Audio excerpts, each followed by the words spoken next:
Oh, look at that. Hi. Perfect. Sue, the interviews just keep on coming. They sure do. We are sitting with the director. Thanks to who? Gap PR. Yeah. Gap PR. We're sitting with Adam Irving. Irving. Yes. Where did I get Adam Irving from? Who is that? He's a singer. singer. He's a singer. Yeah. Because I've been listening to the Sing Street soundtrack and he has a song. That's why. Very Not as good looking as you, Adam. Did you get Maroon 5. He's a Maroon 5. Nice. More than I did. I find that questionable. But you Maybe you are him. I think I look You like totally him. are. But you directed a documentary called Off the Rails, which is about now memory services autistic. Yes. Yeah, but he's been in the transit system. He knows the New York transit system backwards and forwards, Yeah. basically. All 468 stations. He memorized when he was 7. Yeah, I was going to say since he was like a little kid. One, how did you find out about him? I read about him online. It's one of these things, when you're reading a Wikipedia article about like strawberries in Italy, and it leads you about like the revolution in Russia or something. And then it's 3 o'clock in the morning, and you're like, what happened? Yeah, exactly.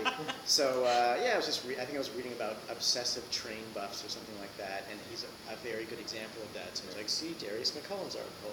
So I click on him, and when I read the first line about him, I was just hooked because it said, this guy has aspergers, he's spent 20 years in prison, he's never hurt anyone damage any property, and his thing is impersonating New York City transit workers, essentially doing their job, but never stealing the trains. He always gives them back.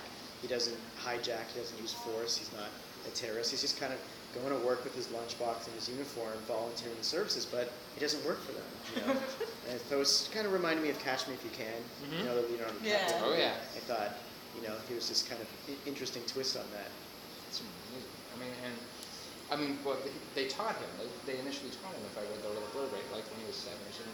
Yeah, They let him watch him, he'd sit on their lap, he'd say, what does this button do, what does that button do? And because he was so eager and enthusiastic, the average 7-year-old doesn't care about, track switching or, the difference between the R142 and the R146 caboose or whatever. But Darius wanted to know, so they showed him the ropes, and he would, get them donuts and, clean their locker rooms and clean the bathroom, and they would, let him park the trains at first, and then it escalated until he was driving a subway at rush hour with 2,000 people by himself, and he was a teenager. That just, wow. It boggles, but in a good way. And that's the thing, like you said. They should just give him a job. Right. He never did technically he did things wrong, and that he took the train, but never once did he endanger anybody. He was just doing his job. They were wrong in that it was illegal, and he's not licensed, so he could put people at risk. But it wasn't wrong in that he didn't deprive anyone of anything. No. Yeah. He always returned the vehicles, and in fact did a better job than most of the guys who are supposed to be there, because they're like robots. They're in the union, they've been doing it for 20 years, that same stops. Yeah. For him, because at any moment he could get arrested and do 5 years in prison, he was like a kid in a candy store, so he would do these very enthusiastic. That's actually sometimes how he got caught, because his announcements were too good. he would brake too smoothly, he would accelerate too smoothly. The other guys were just kind of jerky, they didn't care. For Darius, it was so exciting that There's they're like, no wait, way this driver's been on the he's job. too good. He's Like, too why good. does he care? Yeah. Something around there. Yeah. Now, how did you get access to Darius? How do you approach Darius and say, this is what I want to do, I want to tell your story? Well, when I found out about him, he was in jail at the time, which he normally is. That was going to be my question. Kind of, probably, so he's 51 now, I'd say, like, pretty much the majority of his adult life he's been in jail or on parole. So I knew that I couldn't just like text him or call his phone.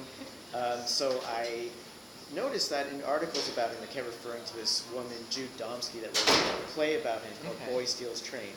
She was in a documentary, sort of a talking head expert. And so I just contacted her. She lives in New York, so I flew out there, met her for coffee. And she was very protective of Darius because she became close with him and didn't want just another journalist, filmmaker doing another tabloid, transit kook strikes again, without really getting into treating him like a full person, So she said, all right, if you're really going to do a feature-length film and really portray him as a full person, it's just not like a nut, then I'll tell you how to get to him. So she gave me his address in jail and how to send him, clothes or books or money and just kind of what he's like to deal with.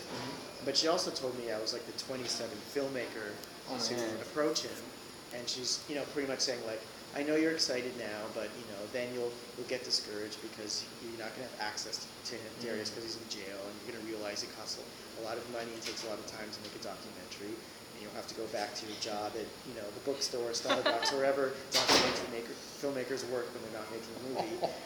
And I said, no, I'm going to do this. I'm not going to. There's not going to be a 29th. Yeah. So I started. So Jude wrote a letter to Darius, giving him a heads up, saying this filmmaker in LA is going to start writing you. So I started writing him letters, and we exchanged over 100 letters over 6 months.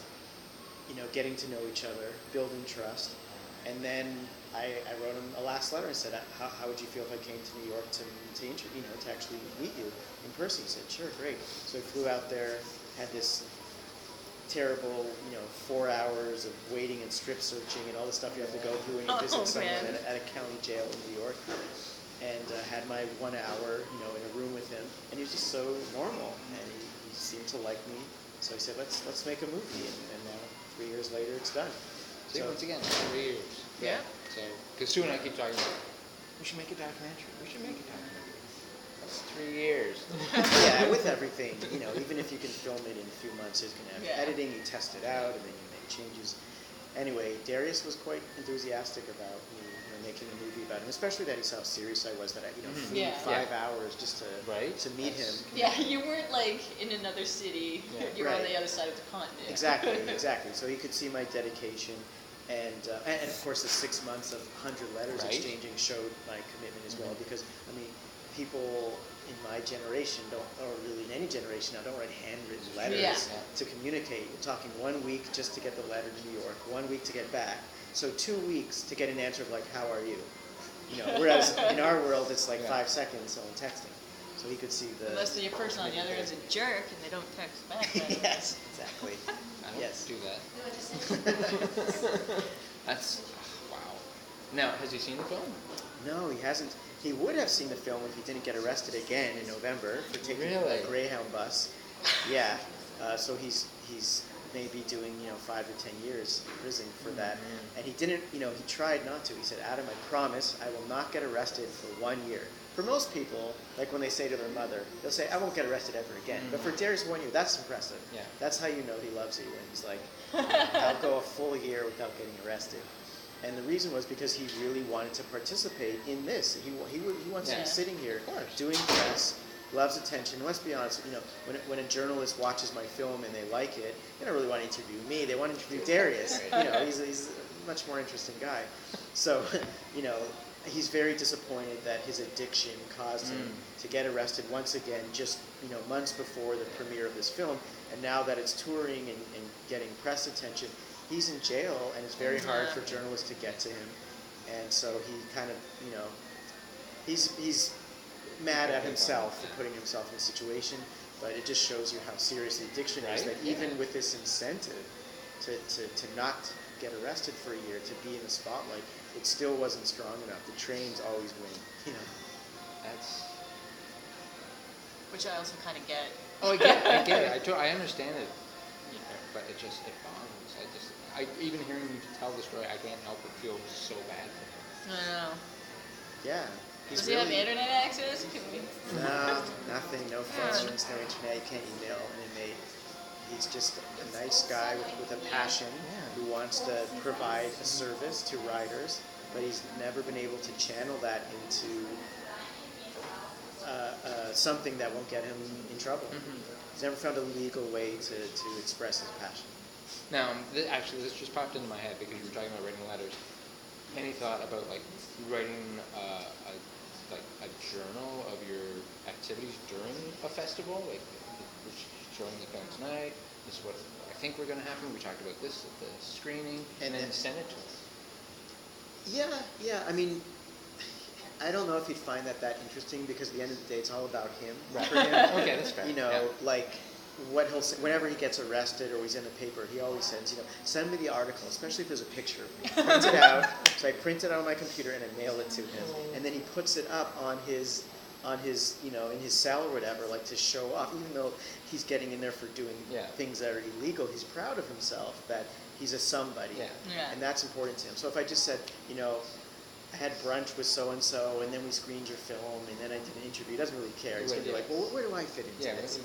That's really. So he needs a copy of the program, and then like. Yeah, but again, only if his picture's in it, Yeah. and it has to say, off the rails, the Darius McCollum story, and he wants to know, was the theater sold Do out? a screen cap from the website because his picture's all over. Yeah. that. You could do like one of each page, like just keep cycling through the That's pictures, right. and then there's like 4 or 5 of them, I think.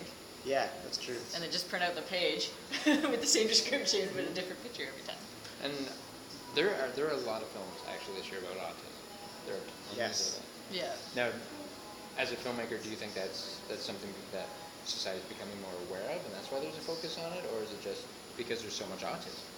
Yeah, so I think both the diagnoses are going up, because you have kids that, like when Darius was a kid in the 80s, his symptoms were just described as, he has behavioral problems. Yeah. He's weird. Whereas today, they're like, no, these are actually, he has all the traits of Asperger's, and this can be treated, and he's actually gifted. He's not, he's not weird. Yeah. He's just neurologically different. So today, you have just many more kids that are diagnosed with it, and also I just think, for whatever reason, just there's just more kids born with Asperger's now. There's theories about vaccines and all this stuff, and we don't know what's true exactly, but there is, in states like New Jersey, as high as 1 in 80 boys are born on the autism spectrum, and it was 1 in 1,000, in the 70s. So there's just more kids with autism, there's more awareness of it, there's more people being diagnosed that have it. And I think, filmmakers are always looking for a story that's not only interesting, but that captures the times and the spirit of the times now. We have, Black Lives Matter. We have all kinds of interest in autism. We have so much interest now in the criminal justice system, especially non-violent criminals and mentally ill, or like people with very minor drug offenses that are doing 20 years in maximum security prison. The United States now has the highest incarceration rate in the world, and not nearly the highest population in the world. So there's clearly, something going on there. So I think that's what is, I think that's one of the reasons. It's just a hot topic, for lack of a better word. Autism is very much in the news. It's a word now that people know what that means. They don't have to look it up. And Asperger's is sort of the mild form of that people recognize. That's fair. Yeah. Now your film screenings. This is Wednesday. This is twice I've had to remind myself. Yes, Wednesday, I had no May 4th, idea. and also be screening May 6th, May 7th, and 8th. The last screening on Sunday sold out, so they added an encore screening for Saturday night that's on May 7th. fantastic. Yeah, so very excited about that. I think I've got the link for that one too. I think Daniela sent me that one too. I have to find time to watch all these things. Because yours is on.